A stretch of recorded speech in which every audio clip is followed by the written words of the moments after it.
Alors, leur vocation n'est pas forcément la même. En agence matrimoniale, on recherche forcément la relation sérieuse avec l'envie qu'elle s'inscrive dans la durée. Sur les sites de rencontres, pas forcément. On peut être aussi là pour l'amusement, tout simplement, vouloir des aventures sans lendemain. Les agences matrimoniales sont réservées vraiment à des personnes qui sont complètement libres. Ils doivent avoir un état civil correspondant à la situation de célibataire, de divorcé ou de veuf. Et il faut le prouver par document administratif. Il faut également donc justifier de son identité. Et sans critères obligatoires, on peut également justifier sa situation professionnelle et devoir fournir un extrait de casier judiciaire. Le fait qu'on demande tous ces documents n'est pas pour embêter nos adhérents, hein, bien au contraire, c'est pour les rassurer. Il ne faut pas oublier que la même chose aura été demandée à la personne présentée. Donc c'est vraiment pour offrir à tous un maximum de sérieux et de sécurité.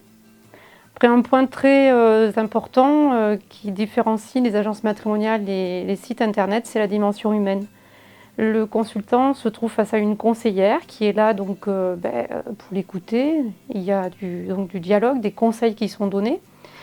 Et de ce fait, les mises en rapport sont faites par la conseillère en relations humaines et non par des algorithmes informatiques comme sur les sites internet. Donc en agence matrimoniale, bien sûr, il y a un interlocuteur, une interlocutrice qui est un conseiller ou une conseillère en relations humaines, qui est là donc pour écouter, pour échanger, donner des conseils. Et c'est aussi le conseiller ou la conseillère en relations humaines qui va faire le choix de la personne qui va vous être présentée. Alors que sur les sites internet, c'est les algorithmes de logiciels informatiques qui le font.